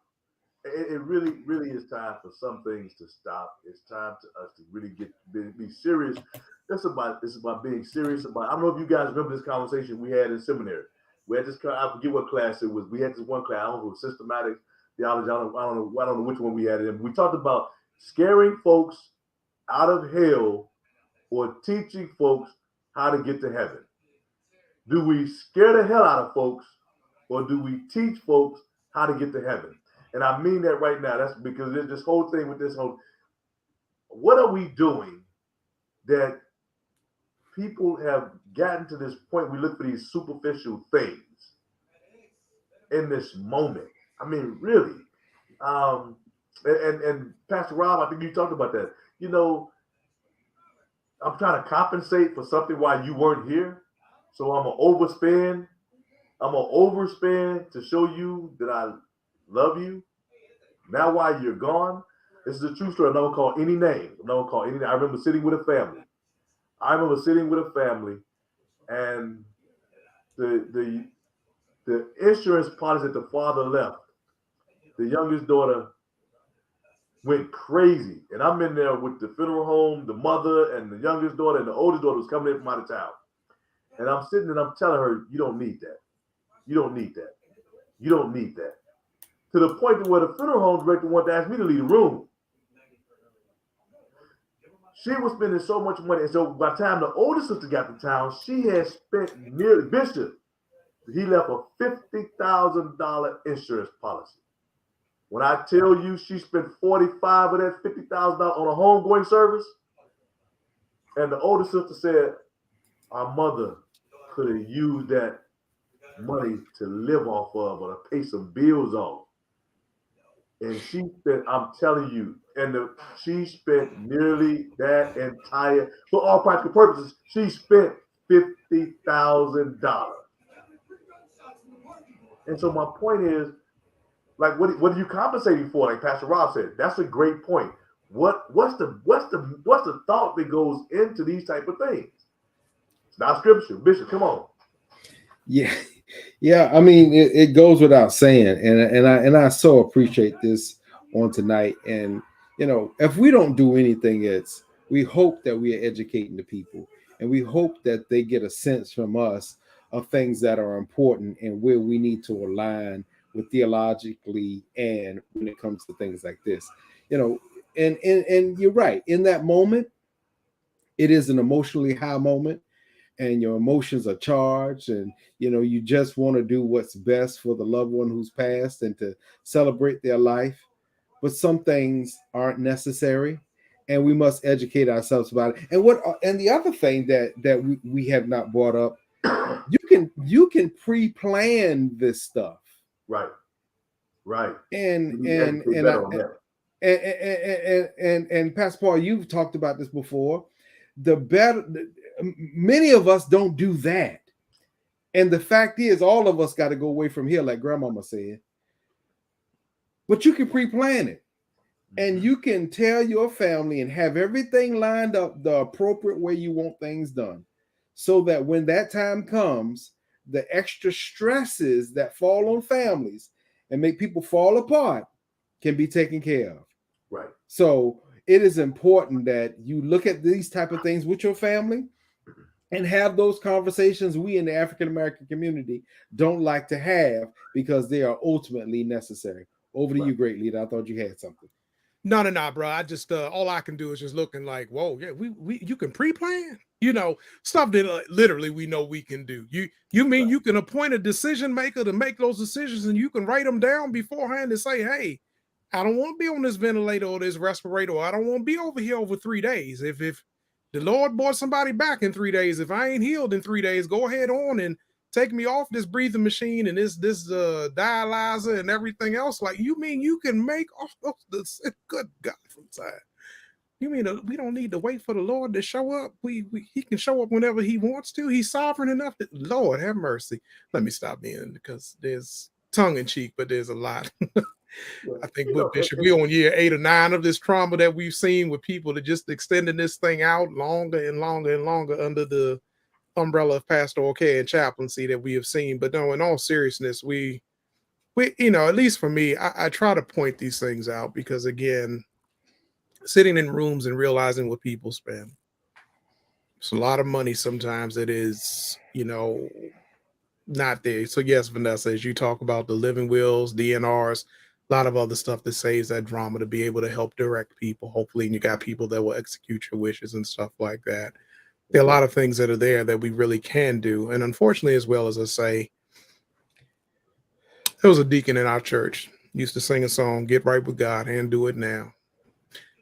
I think if we could get right with one another, and learn how to treat one another a little bit better, maybe some things we wouldn't be doing out of guilt, if you will, or other things. I think there's some things that are there that if you have, and even if you have the resources, there's some things that I don't think we need to go over the top for.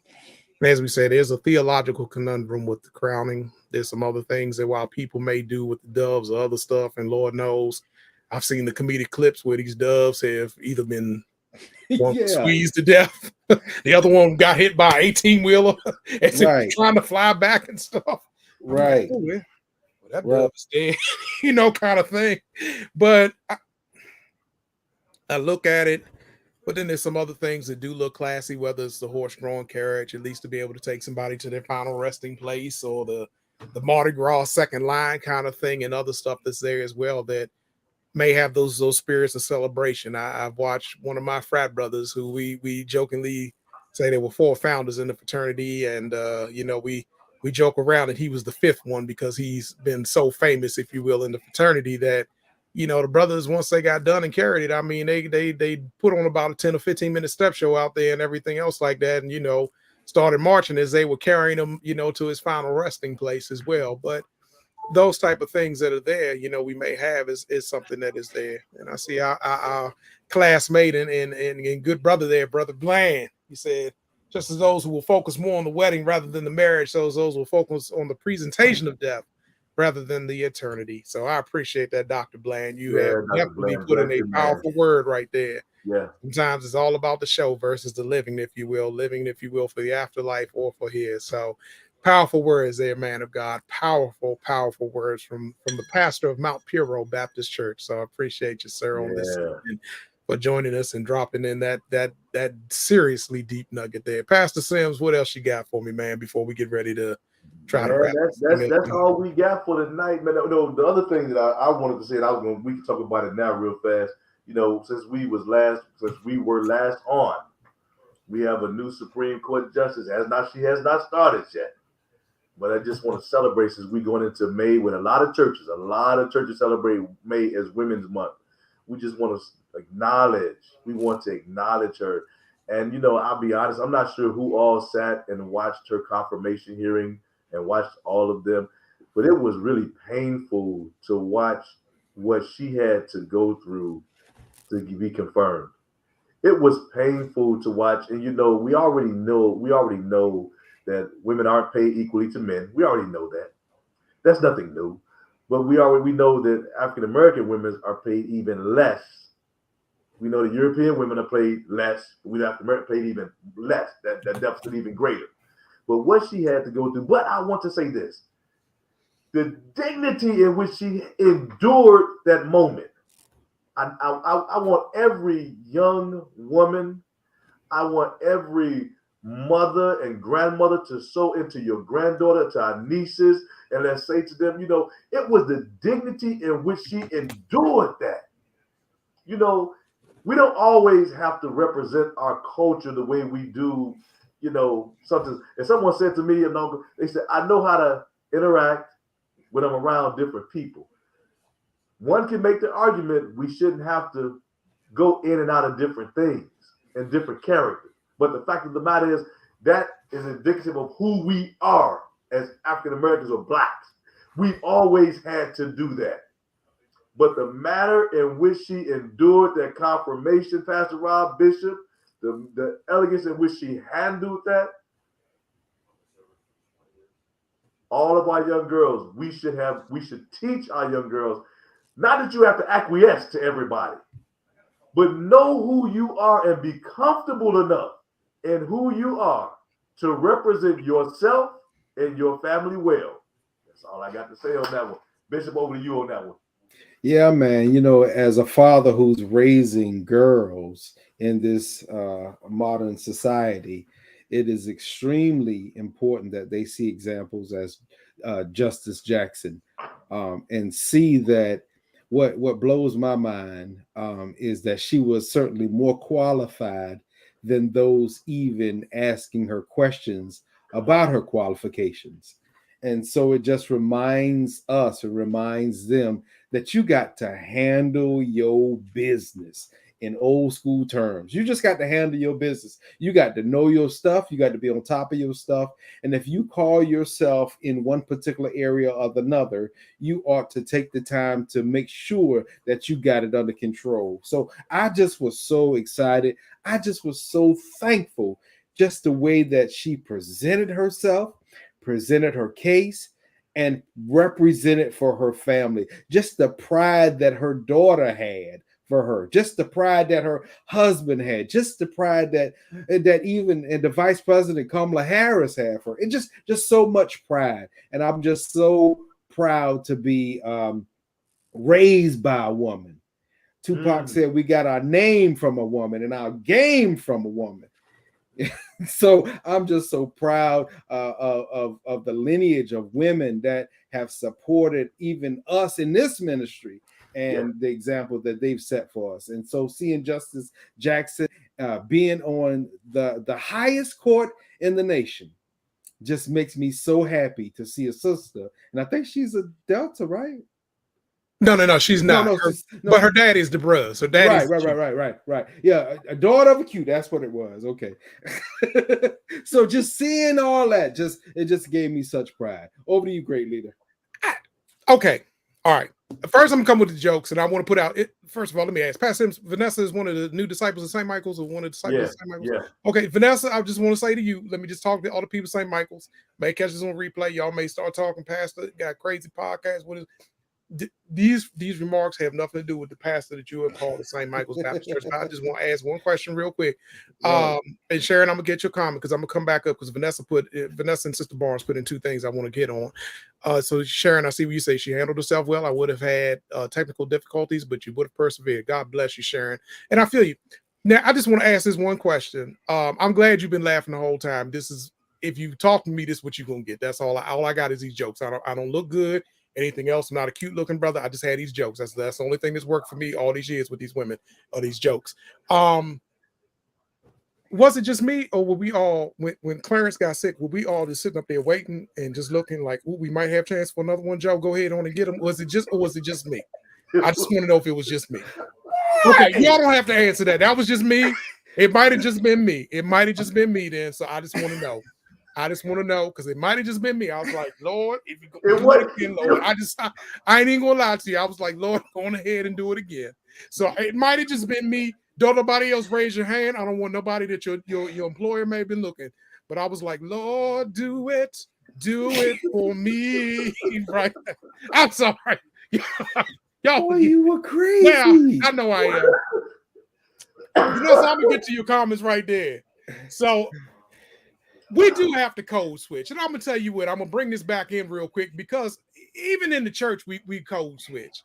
Like I said, y'all know normally you don't get your pastors, your leadership to be this kind of, if you will, silly everything. Praise God, we're holy, we're blessed, everything. So code switching, unfortunately, is a part of what we do, and unfortunately, though, which kind of your comment though, when you talk about that with the whole thing of code switching, though, is the fact that, I look at the fact as well, though, where people talk about, like, I love being black. It's a little lit, might be, a little lit, a little dangerous, but I love it because, again, when you talk about that code switching, I'm glad that it's almost like, and Bishop, maybe I can say this, see, Bishop, former plus size kind of person, fat people, we got our own thing, and we can look at one another, say like, oh, you going to sit in that chair? Will we fit in that chair? Other things that are there that are a subconscious kind of thing of a plus size community. So what I appreciated, what Sister Barnes hit on, Senator Cory Booker, who spoke up for her. And I think to talk about the pride that he said in that moment, the other things to say basically and call everyone out in that moment and just kind of like, yeah, you got me and I got you. And I feel what this moment really means. Mm-hmm. And for that time that he went on, if you haven't seen that piece of it, to look at that exchange between two black people, for the things that sometimes, like, we look like you good, like when we're walking in white spaces or other stuff that we have to check on one another, whatever else. Sometimes that code switching or those things that are subtly a part of our community, I thank God for every day. Because again, there's some jokes even on this evening that you black, I don't care if you are on the west side of Chicago, Compton, DC, Georgia, wherever, you gonna get some of this stuff because again, it speaks to our black context. That's why I said, and I put in the thing about Bernie Mac, because like he said, with blacks and white, that is Bobby, that was Bobby. Forget him. We going head on, but we got the wake, the viewing, the funeral, everything else. We gonna sing Precious Lord, go through the runs. Like, why are you looking at me? Am I dying? Y'all watch that clip. Like I said, for 3 minutes, but Bernie put it down with the difference between black funerals and white funerals. And the stuff that's there. So we need to think about that and what happens there. So Sharon, I'm so glad that you, like me, you want to know him gone yet? Look, I was looking, y'all. I was looking. I said, okay, the Lord might be getting ready. I said, the Lord is blessing us right now. That we might have another one. I don't know who else Biden was going to put up, but anyhow, hey man, hey, look again, y'all. Anybody know that been watching us for a minute? Y'all know how I feel about my man up there, that again, Mitch McConnell, they could become again with this midterm election. He could become again the majority player. And again, we don't start picking people off. We don't realize, because like you said, if they even get any kind of margin, anything else is happening with justices, they will stall out over the next 2 years. Right. And they've already said that. Mitch has already said that if they get that, if somebody else dies, they will not. And you saw how they did Ruth. Ruth wasn't even really in the ground yet before they started the hearing to replace her versus how they did Barack. So that's why I always talk about, and I don't want you all to miss game on that. Pastor Sims, I'm done now, except for I don't want these people to think about it again. Y'all, he has to endure me. You all don't. Please pray for your pastor, even though he's in association with me. I'm kind of like his little special brother that ate paint chips and licks the windows on the little short bus. So, y'all, for the new pastor of St. Michael's, don't judge him off of me on this evening. So, Vanessa, y'all, when you go, because you're going to be on the phone, girl, y'all to see our new pastor. It wasn't him. He was on his best behavior. I'm the one that's getting him in trouble and getting him this whipping on this evening. Pastor Sims, over to you, sir. Listen, as we come to the end of another show, I am so thankful to be back online with our brothers. I am so delighted. And Vanessa, wherever you go and tell whatever, Pastor Rob will be at St. Michael one day, so will Bishop. I love these two brothers. But I want to say this: as we do tackle a myriad of topics on this show. One of the things that I would like to talk about, I've talked to a couple of people here lately, and one of the things you see on TV a lot: reverse mortgages. If anybody knows anyone out there that specializes in that, can come on here and talk intelligently with us about reverse mortgages, because I know some families where the parents have gotten reverse mortgages, or parents have gotten a reverse mortgage, and when it came time and everything was over with, they did not realize that house was no longer theirs. And so I need us to understand. So while mama and grandmama and them may have get that reverse mortgage and that money was good to them, the house may value at so much more than the more money that they receive. So I want somebody to come on here and educate us about reverse mortgages. Because I know two people very close to me who have now lost their family home because of reverse mortgages. So instead of us losing our family home, we need to be educated on that. And so we need to find somebody on there. Amen. Amen. Amen, Sharon. We need to find somebody that can speak to us so we can help our families know that we are giving up so much by taking just a little bit of money. That house may be valued 3 times more than what they gave you in that reverse mortgage.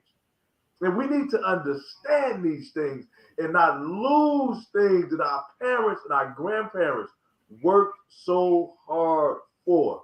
I know one of my good friends of mine is devastated because of this, and his brothers and siblings did not include him in the decision-making process.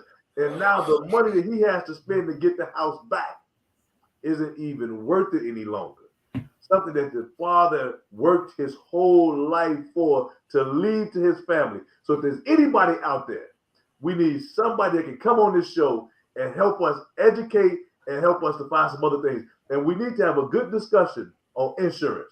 That's one thing in the Black community we need to stop looking at in a negative way and have a good conversation, a real good conversation, an educational conversation about insurance. And one last thing, Pastor Rod, I always do 3 things. I do my closing remarks. Bishop, I'll turn right over to you in just a second. I've talked to Pastor Rob, and St. Michael's on the west side of Chicago has been given an opportunity to do a program called NACA. Pastor Rob knows more about it than I do. But we have been given a chance to do this on the west side of Chicago. But I want to say this: if you are in Chicagoland, especially on the west side of Chicago, anywhere, please go check this program out. If you are renting right now and you want to be a homeowner, go check this out. Pastor Rob can tell you more about it than I can. But check the program out, NACA.com. Check them out. Over to you, Bishop. Man, we are just so excited, man. What a wonderful show. What a wonderful opportunity to be back with my brothers. Again, congratulations to our pastor, Pastor Paul Sims, and the St. Michael Baptist Church up in Chicagoland on the west side of the city. So we just so excited and so happy for y'all. Man, we just are looking for great and exciting things and can't wait till our feet come up in that place and be able to come and worship and celebrate the Lord with you some great Sunday morning. With that said, we would want to also remind us, pre-planning is a thing. If you have family members that are getting up in age, have those tough conversations now so you don't have to struggle later. Also, we want to talk about support systems. We talked about support systems and supporting one another because mental health is a real thing in our nation and within our culture. There's a thing out that's called the ACE study score, Adverse Childhood Effects score. You need to check it out, and see what your A score is. I will guarantee you that most of us with melanin in our skin tones will have a high A score number, which leads to many health complications. And the more we are informed and know about ourselves, the better we can treat and take care of ourselves. So with that, love you all. Glad to be back and excited about being back, and can't wait to be back next week. Until then, y'all have a good week, and over to you, great leader. These two brothers, they graduated before me at Virginia Union at the Samuel DeWitt Proctor School of Theology, and there's a reason. It's not because of the fact that it's Sims and Graham. It's because of the fact that they are smarter than I am. But I will say that the great hymn writer out there, Sister Jeanette Jackson, she sang a song in the Hymn Book of Life, said, "What have you done for me lately?" The church, we need to get past that hymn of contemplation of what have you done for me lately. There's some things that may not directly impact us, but may be generations, if you will, behind us, or things that may not make sense to us, that does speak to a younger generation. In that same vein, if you will, of talking about things that we need to look at and consider, there's also some other things called cryptocurrency out here that we also need to have someone to come in and talk about as well. There's some things, again, I'm putting out there. I may seem crazy, but as these brothers know, sometimes it's because I'm 5 and 10 years down the road, if you will. And I will, again, if I get in trouble, I don't mind getting in trouble at home, but there's some things as well that I support my pastor in, and some things that I even try to bring to him to be able to say that, yeah, we need to start looking at that I don't need to hear, well, what's that mean for me? And how's that? Ain't got nothing to do with you, dog. But what it does mean is that your children and your grandchildren may be trading in Bitcoin and crypto and other things that when we don't necessarily, or we've been doing the cyber plate, we now need to cyberly take some of this crypto coin and stuff like that and other stuff in this cryptocurrency that is the paper money is kind of going away. Because, you know, you start talking to some of them deceased relatives that died in the 70s, 60s, 50s, and 40s. You talk about you swiping or just hold up your phone and pay for stuff. The different ways that the church needs to be tied in and tethered into things that are emerging or already here. And we need to stop having this spirit of how does it impact me? But then look at some of the generations and be a bridge builder, if you will, to help those generations and to help the Church of Jesus Christ move into the next millennia. And sometimes we major in the minor and minor in the major, that we're fighting on little things that we really don't see even the bigger blessings that God has for the church universal. But again, when we start to think about us, we all have a time that we'll be at home. Have we done enough to plant a seed to leave a lasting legacy, if you will, to help the church move forward? Pastor Sims, you had a thought on that right there, but I know I'm crazy, but you're teaching. Let me tell you, this is a true story. This is an absolute, I'm gonna tell y'all something. What Pastor Rollins, I'm so glad you brought that digital currency up, because let me tell y'all something. Y'all gonna laugh at me real fast. Bishop, I had a friend of mine, European American, who told me to invest $100 in Bitcoin. I think I may have told Pastor Rob this story. Told me to invest a white friend of mine. He says, Paul, I know how much you pay for your golf balls. He said, take $100 and buy $100 worth of Bitcoin. They were 25 cents a coin at the time. This man told me to buy $100 worth and don't touch it, just leave it alone. The last time I looked, Bitcoin is now selling for $48,000 a coin. So just think, if I had about $100 worth of Bitcoin at 25 cents, when they were 25 cents, the man told me, Paul, this is the thing of the future. Take $100, buy $100 worth, and just leave it alone. It's a thing of the future. And I said, man, you have lost your mind. I ain't lost. I ain't spent wasting $100 on that. But he said this to me. He said, you'll spend all that money on a golf ball that you may lose, but you won't take $100 and put it on this right here and just leave it alone. Think about where my grandchildren, where my great-grands would be right today had I took that $100 and put it on that money and left it alone, and where I'd be right now. Think about where my family would be. Think about that. I'll tie this back in real quick again, because I'm going to be silly. I'm going to tie it in, and then I'm going to say we're going to get ready to get up out of here for real. There's some things that we have to do, that we have to operate, if you will, by faith, even when it doesn't make sense. Right. You got to trust, if you will. You trust the God, even when you can't trace him always and know where he is or what he's up to. Right. in some ways as well, with some of the things that may seem crazy. There's a church here in the area with one of our former associates who's now pastoring.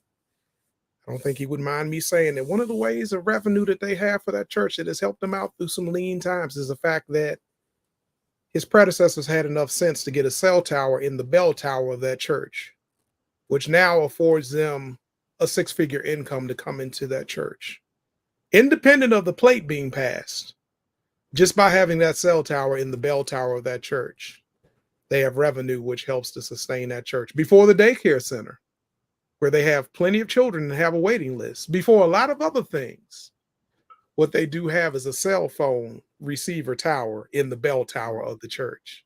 Come on. May not have made sense, if you will. And I think Pastor Sims and I have talked about that before offline. But sometimes people are offering opportunities that because we may not get it, if you will. Sometimes you got to trust your leadership, if you will. You got to trust some voices at the table that may be trying to help you, your family, and the Church of Jesus Christ move forward. On behalf of Pastor Paul Sims, buddy Bishop Kevin Graham, it's Rob Tolson reminding you to walk on purpose, talk on purpose, serve on purpose, love on purpose, check in on purpose, take these jokes and don't slap nobody on purpose. Pray that my mama's not downstairs getting ready to hit me up because I talked about crowning her on purpose. Don't get ready to vote your pastor out, who's been the biggest blessing, I think, and will be God's blessing for you over on the west side of Chicago on purpose. And for praying for my boy, the bishop, and his people down there on purpose. Whatever you do, make sure you do it to the glory of God. Be blessed, be great, but everything being in Jesus' name. Remember to walk on purpose while you walk in his purpose. Every promise from God is yea and amen. So do something on purpose for God on the rest of what you have of this day and this week. Love y'all. Happy Mother's Day in advance to the ladies. You all get celebrated all this week, and we will see you all on next Sunday. Y'all take care, be blessed, be great, and everything be in Jesus' name. We'll see y'all on next Sunday. God bless y'all.